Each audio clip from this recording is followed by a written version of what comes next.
지금 이 시기 관심을 기울여야 할 교통 이슈를 콕콕 짚어드립니다. 한 주간의 교통 이슈.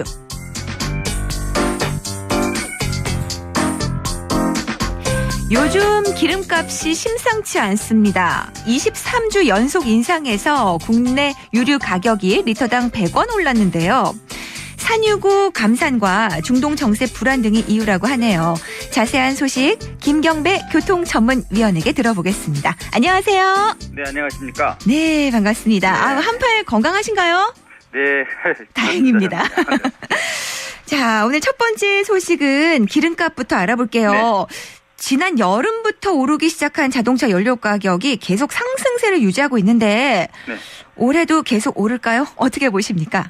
네, 아무래도 장기간 꾸준하게 오르다 보니까요. 단 한 번에 급상승되는 것보다는 아무래도 체감률이 떨어지지만요. 어쨌든 결과적으로는 많이 올랐습니다. 네. 이런 상승세는 2018년에도 쉽게 꺾이지 않을 것 같아서 자칫 물가까지 연동되는 이런 파장을 불러올 것으로 예측이 되고 있는데요. 네. 영세 상인들은 석유 난방을 이미 전기 스토브로 바꾸는 등 아무래도 가장 큰 타격은 서민들이 아닐까 생각이 됩니다. 그렇죠. 이렇게 치솟는 유가가 결국 소비 가격에 영향을 줄 수밖에 없는데요. 네.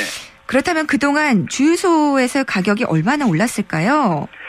네, 국내 휘발유 가격을 보게 되면요. 지난해 7월 넷째 주 가격은 1,437원 75전이었습니다. 그런데 지난 12월 넷째 주는 22주 연속 상승이 되면서요. 리터에 100원 가까이 인상된 1,543원 1전으로 이렇게 기록을 했는데요. 예. 석유 출국 기구인 오페크는 이미 감산을 결정한 지가 꽤 됐고요. 또 메이저 산유국인 이란 정세에도 계속 불안한 것이 문제가 아닌가 싶습니다. 게다가 리비아 석유 간 대형 폭발 사고에 최대 산유국인 사우디아라비아의 국내 정세마저 불안해지면서 배럴당 70달러를 넘어설 기사라 앞으로 낮아질 전망은 심각하지 않나 이렇게 생각이 되고요. 그렇군요. 그리고 지난 7일 오전이죠. 전북 완주군 호남고속도로 변 야산에서 불기둥을 30m 높이로 치솟게 한 문제가 있었는데 이게 네. 바로 연료를 훔쳐가기 위해서 과감하게 구멍을 뚫고 용접을 하다가 불이 난 것으로 이렇게 전망되고 있습니다. 그러니까 그게 송유관에서 기름을 훔치려다가 난 화재 사고였군요. 네, 맞습니다. 기름이 비싸지니까 이런 일까지 세상에. 자, 기름값 얘기 알아봤고요. 네. 다음은 자전거입니다. 네. 자전거인데도 위험한 차도로 다닐 수밖에 없었던 전기 자전거. 앞으로는 전용로 이용은 가능해지지만 또 잘못 구입하면 이용을 못할 수도 있다고요? 네. 현 도로교통법에서는 원동기 장치로 되어 있기 때문에 위험한 차도만을 통행해야 했습니다. 네. 근데 2018년 3월 22일이 되면 자전거로 재분류와 편입이 되면서 이제 허용이 되는데요. 자전거 이용 활성화관에 대한 법률에 따라서 전기 자전거도 자전거도로 이용할 수 있다는 얘기가 되겠습니다. 그런데 배터리에 충전된 전력으로 동력을 발생하는 타입 모두는 아니다. 이런 또 전제 조건이 있습니다.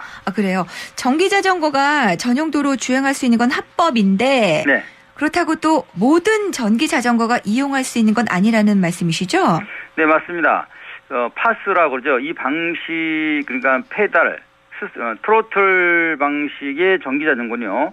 상대적 규제와 제약이 따르기 때문에 불가능하다 이런 결과인데요. 네. 반드시 페달을 밟을 때면 전기가 발생되는 이런 페달 보조 방식이 첫 번째의 조건이 되겠습니다. 네. 뿐만 아니라 안전운행 차원에서 속도가 25km 이상이 되면 자동으로 동력이 차단이 되고 또 전체 자전거의 중량도 30kg으로 이렇게 제한이 되어 있습니다. 네. 이를 어기면 벌칙 조항에 따른 과태료가 부과되는데 지금까지는 아무 제한 없이 제작이 되고 팔린 수많은 전기 자전거들은 앞으로 어떻게 보완시켜서 구제할지가 새로운 관건으로 떠오르고 있습니다. 그렇군요. 그런 기준이 좀 까다로웠네요. 네네. 자, 다음 소식은요. 미관을 해치고 악취 발생의 원인은 공중 화장실에 휴지통이 사라졌다는 소식입니다. 네네. 근데 행정자치부가 휴지통을 대변기 칸막이 안에 두지 않도록 하는 공중 화장실 등에 관한 법률 시행령 일부 개정안을 지난해 5월 국무회의에 제출했었는데요. 네. 쾌적한 공중 화장실 이용 차원에서 여성용 칸막이 안에만 위생용품 수거함을 두는 조항을 공중 화장실 관리 기준에 넣었습니다. 네.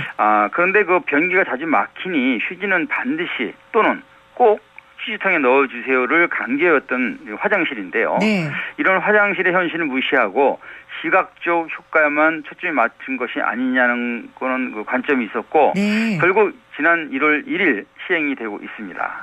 그렇군요. 자, 오늘 한 주간의 교통 이슈 여기까지 들어보도록 하겠습니다. 네네. 한파의 건강 조심하세요. 고맙습니다. 네, 감사합니다. 네, 지금까지 김경배 교통위원과 한 주간의 교통 이슈 함께 하셨습니다.